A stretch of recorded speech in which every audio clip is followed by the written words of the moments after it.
Okay, so let's read the poem, The Tale of the Shipwrecked Sailor. A clever follower speaks. May your heart be well, my count. Look, we have reached home, and the mallet is taken, the mooring post driven in, the pro rope has been thrown on the ground, praises are given, and God is thanked. Every man is embracing his fellow, and our crew has come back safe.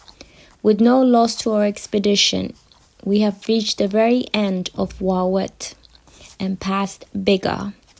Look, we have arrived in peace.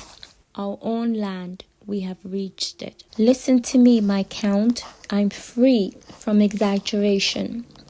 Wash yourself, pour water on your hands, so you may reply when you are addressed, and speak to the king with self-possession, and answer without stammering. A man's utterance saves him. His speech turns anger away from him. But you do as you wish. It is tiresome to speak to you. Before it came, they could foretell a gale, a storm before it existed. But a gale came up while we were at sea. Before we had reached land, the wind rose and made an endless howling, and with it a swell of 8 cubits. Only the mast broke it for me. Then the boat died. Those in it, not one of them survived. Then I was given up onto an island by a wave of the sea. With my heart as my only companion, I spent 3 days alone. I spent the night inside a shelter of wood, and embraced the shadows. Then I stretched out my legs to learn what I could put in my mouth. I found figs and grapes there, every fine vegetable. And there was sycamore figs there, and also ripe ones, and melons as if cultivated. Fish were there, and also fowl. There was nothing which was not in it. Then I ate my fill and put aside what was too much for my arms. I took a fire drill, made fire, and made a burnt offering to the gods. Then I heard a noise of thunder.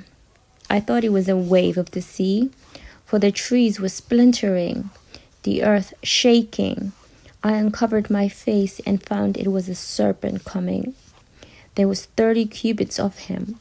His beard was bigger than 2 cubits, his flesh overlaid with gold, and his eyebrows of true lapis lazuli.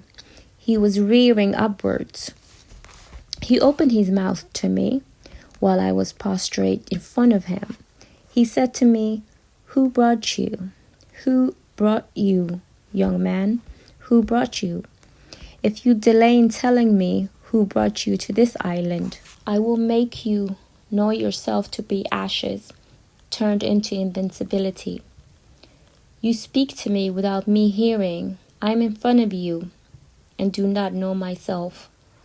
Then he put me in his mouth, took me away to his dwelling place, and laid me down without harming me. I was safe, with no damage done to me.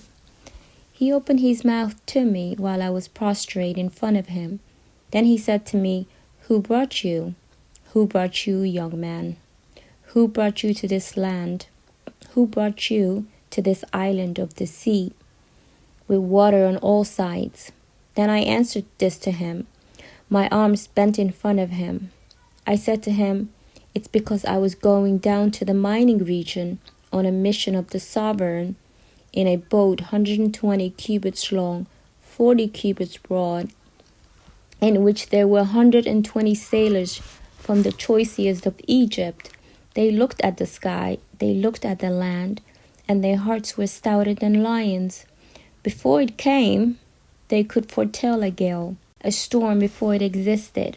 Each one of them, his heart was stouter, his arm stronger than his fellows.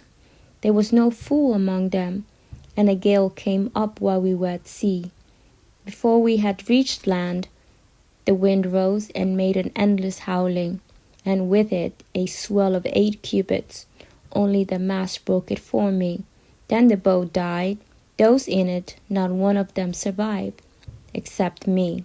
And look, I am beside you. Then I was brought to this island by a wave of the sea, and he said to me, Fear not, young man. Do not be pale, for you have reached me.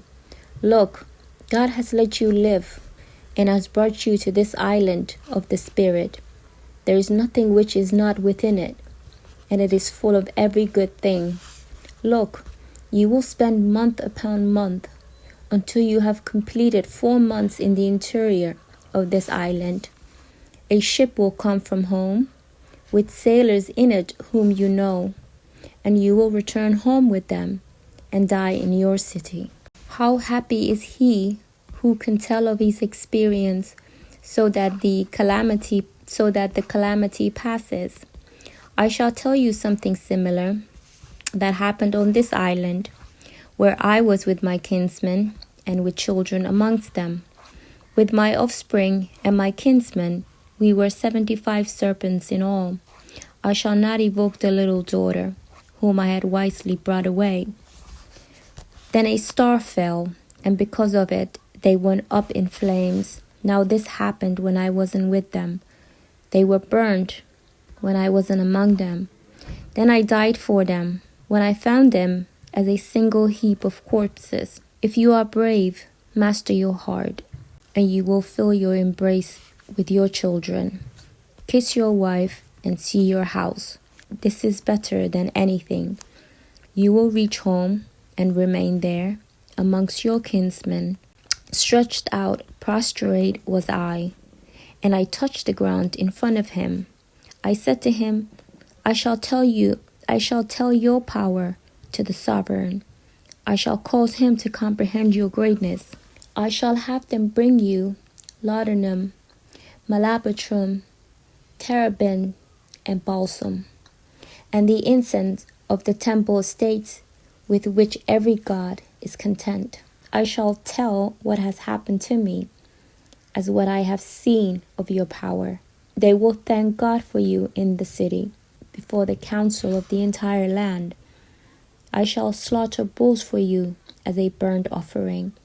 I shall strangle fowls for you. I shall have boats brought for you, laden with all the wealth of Egypt, as is done for a God who loves mankind, in a far land unknown to mankind.